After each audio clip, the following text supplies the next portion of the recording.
యోహాను సువార్త 4వ అధ్యాయము. యోహాను కంటే యేసు ఎక్కువ మందిని శిష్యులనుగా చేసుకుని వారికి బాప్తిస్మమిచ్చుచున్న సంగతి పరిసయ్యులు వినిరి అని ప్రభువునకు తెలిసినప్పుడు ఆయన యూదయ దేశము విడిచి గలిలయ దేశమునకు తిరిగి వెళ్ళెను. ఆయనను యేసే బాప్తిస్మమియ్యలేదు, కానీ ఆయన శిష్యులు ఇచ్చుచూ ఉండిరి. ఆయన సమరయ మార్గమున వెళ్ళవలసి వచ్చెను కనుక యాకోబు తన కుమారుడైన యోసేపుకిచ్చిన భూమి దగ్గర ఉన్న సమరయలోని సుకారను ఒక ఊరికి వచ్చెను. అక్కడ యాకోబు బావి ఉండెను కనుక యేసు ప్రయాణము వలన అలసియున్న రీతినే ఆ బావి యొద్ద కూర్చుండెను. అప్పటికి ఇంచుమించు 12 గంటలాయెను. సమరయ స్త్రీ ఒకతే నీళ్లు చేదుకుంటకు అక్కడికి రాగా యేసు నాకు దాహమునకిమ్మని ఆమెను అడిగెను. ఆయన శిష్యులు ఆహారము కొనుటకు ఊరిలోనికి వెళ్ళి ఉండిరి. ఆ సమరయ స్త్రీ, యూదుడవైన నీవు సమరయ స్త్రీనైన నన్ను దాహమునకిమ్మని ఎలాగ అడుగుచున్నావని ఆయనతో చెప్పెను. ఏలయనగా యూదులు సమరయులతో సాంగత్యం చేయరు. అందుకు యేసు, నీవు దేవుని వరమును నాకు దాహమునకిమ్మని నిన్ను అడుగుచున్నవాడెవడో అదియు ఎరిగి ఉంటే నీవు ఆయనను అడుగుదువు, ఆయన నీకు జీవజలమిచ్చునని ఆమెతో చెప్పెను. అప్పుడు ఆ స్త్రీ, అయ్యా, ఈ బావి లోతైనది, చేదుకుంటకు నీకేమీ లేదే, ఆ జీవజలము ఎలాగ నీకు దొరుకును? తానును తన కుమారులను పశువులను ఈ బావి నీళ్లు త్రాగి మాకిచ్చిన మన తండ్రి అయిన యాకోబు కంటే నీవు గొప్పవాడువా అని ఆయనను అడిగెను. అందుకు యేసు, ఈ నీళ్లు త్రాగు ప్రతివాడును మరలా దప్పికగొనును. నేనిచ్చు నీళ్లు త్రాగువాడెప్పుడునూ దప్పికగొనడు. నేను వానికిచ్చు నీళ్లు నిత్య జీవమునకై వానిలో ఊరడి నీటి బొగ్గగా ఉండునని ఆమెతో చెప్పెను. ఆ స్త్రీ ఆయనను చూచి, అయ్యా, నేను దప్పిగొనకుండునట్లును చేదుకొనుటకు ఇంత దూరము రాకుండునట్లును ఆ నీళ్లు నాకు దయచేయమని అడగగా యేసు, నీవు వెళ్ళి నీ పెనిమిటిని పిలుచుకొని ఇక్కడికి రమ్మని ఆమెతో చెప్పెను.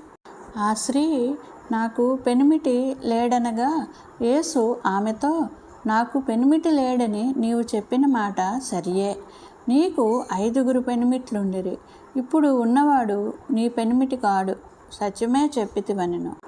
అప్పుడు ఆ స్త్రీ, అయ్యా, నీవు ప్రవక్తవని గ్రహించుచున్నాను.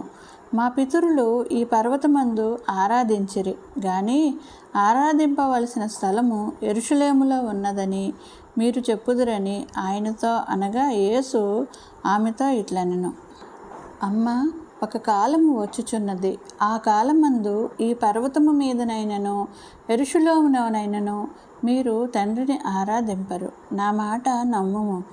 మీరు మీకు తెలియని దానిని ఆరాధించువారు, మేము మాకు తెలిసిన దానిని ఆరాధించువారము. రక్షణ యూదులలో నుండియే కలుగుచున్నది. అయితే యథార్థముగా ఆరాధించువారు ఆత్మతోనూ సత్యముతోనూ తండ్రిని ఆరాధించు కాలము వచ్చుచున్నది, అది ఇప్పుడునూ వచ్చే ఉన్నది. తన్ను ఆరాధించువారు అట్టివారే కావాలనని తండ్రి కోరుచున్నాడు. దేవుడు ఆత్మ కనుక ఆయనను ఆరాధించువారు ఆత్మతోనూ సత్యముతోనూ ఆరాధింపవలెననెను. ఆ స్త్రీ ఆయనతో, క్రీస్తు అనబడిన మెస్సయ్య వచ్చునని నేను ఎరుగుదును, ఆయన వచ్చినప్పుడు మాకు సమస్తమును తెలియచేయునని చెప్పగా యేసు, నీతో మాట్లాడుచున్న నేనే ఆయననని ఆమెతో చెప్పెను. ఇంతలో ఆయన శిష్యులు వచ్చి ఆయన స్త్రీతో మాట్లాడుట చూచి ఆశ్చర్యపడిరి. కానీ నీకేమి కావలెను అని ఆయనను, ఈమెతో ఎందుకు మాట్లాడుచున్నావని ఆయనను ఎవడనూ అడగలేదు. ఆ స్త్రీ తన కుండ విడిచిపెట్టి ఊరిలోనికి వెళ్ళి, మీరు వచ్చి నేను చేసినవన్నీయు నాతో చెప్పిన మనిషిని చూడుడి, ఈయన క్రీస్తు కాడా అని ఆ ఊరి వారితో చెప్పగా వారు ఊరిలో నుండి బయలుదేరి ఆయన యొద్దకు వచ్చుచుండిరి. ఆలోగా శిష్యులు, బోధకుడా, భోజనం చేయమని ఆయనను వేడుకొనిరి. అందుకు ఆయన, భుజించుటకు మీకు తెలియని ఆహారము నాకు ఉన్నదని వారితో చెప్పగా, శిష్యులు ఆయన భుజించుటకు ఎవడైనా ఏమైనాను తెచ్చనేమో అని ఒకనితో ఒకడు చెప్పుకొనిరి. యేసు వారిని చూచి, నన్ను పంపిన వాని చిత్తము నెరవేర్చుటయు ఆయన పని తుదముట్టించుటయు నాకు ఆహారమై ఉన్నది. ఇంకా 4 నెలలైన తరువాత కోతకాలము వచ్చునని మీరు చెప్పుదురు గదా. ఇదిగో మీ కన్నులెత్తి పొలములను చూడుడి, అవి ఇప్పుడే తెల్లబారి కోతకు వచ్చి ఉన్నవని మీతో చెప్పుచున్నాను. విత్తువాడును కోయువాడును కూడా సంతోషించున్నట్లు కోయువాడు జీతము పుచ్చుకొని నిత్యజీవార్థమైన ఫలము సమకూర్చుకొనుచున్నాడు. విత్తువాడొకడు కోయువాడొకడు అను మాట ఈ విషయంలో సత్యమే. మీరు దేనిని గూర్చి కష్టపడలేదో దానిని కోయుటకు మిమ్మును పంపితిని. ఇతరులు కష్టపడిరి, మీరు వారి కష్టఫలములో ప్రవేశించుచున్నారని చెప్పెను. నేను చేసినవన్నీయు నాతో చెప్పెనని సాక్ష్యమిచ్చిన స్త్రీ యొక్క మాటను బట్టి ఆ ఊరిలోని సమరయులలో అనేకులు ఆయన యందు విశ్వాసముంచిరి. ఆ సమరయులు ఆయన యొద్దకు వచ్చి తమ యొద్ద ఉండుమని ఆయనను వేడుకొనిరి కనుక ఆయన అక్కడ 2 దినములుండెను. ఆయన మాటలు వినినందున ఇంకనూ అనేకులు నమ్మి ఆ స్త్రీని చూచి, ఇక మీదట నీవు చెప్పిన మాటను బట్టి కాక మా మట్టుకు మేము విని ఈయన నిజముగా లోకరక్షకుడని తెలుసుకుని నమ్ముచున్నామనిరి. ఆ 2 దినములైన తరువాత ఆయన అక్కడి నుండి బయలుదేరి గలిలయకు వెళ్ళెను.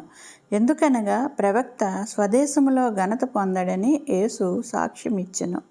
గలిలయులు కూడా ఆ పండగకు వెళ్ళువారు కనుక యెరూషలేములో పండగ సమయమున ఆయన చేసిన కార్యములన్నీ వారు చూచినందున ఆయన గలిలయకు వచ్చినప్పుడు వారు ఆయనను చేర్చుకొనిరి. తాను నీళ్లు ద్రాక్షారసముగా చేసిన గలిలయలోని కానాకు ఆయన తిరిగి వచ్చెను. అప్పుడు కపెర్నహూములో ఒక ప్రధాని కుమారుడు రోగి అయి ఉండెను. యేసు యూదయ నుండి గలిలయకు వచ్చునని అతడు విని ఆయన యొద్దకు వెళ్ళి, తన కుమారుడు చావ సిద్ధమై ఉండెను కనుక ఆయన వచ్చి అతన్ని స్వస్థపరచవలనని వేడుకొనెను. యేసు సూచక క్రియలను మహత్కార్యములను చూడకుంటే మీరెంత మాత్రము నమ్మరని అతనితో చెప్పెను. అందుకు ఆ ప్రధాని, ప్రభువా, నా కుమారుడు చావక మునిపే రమ్మని ఆయనను వేడుకొనెను.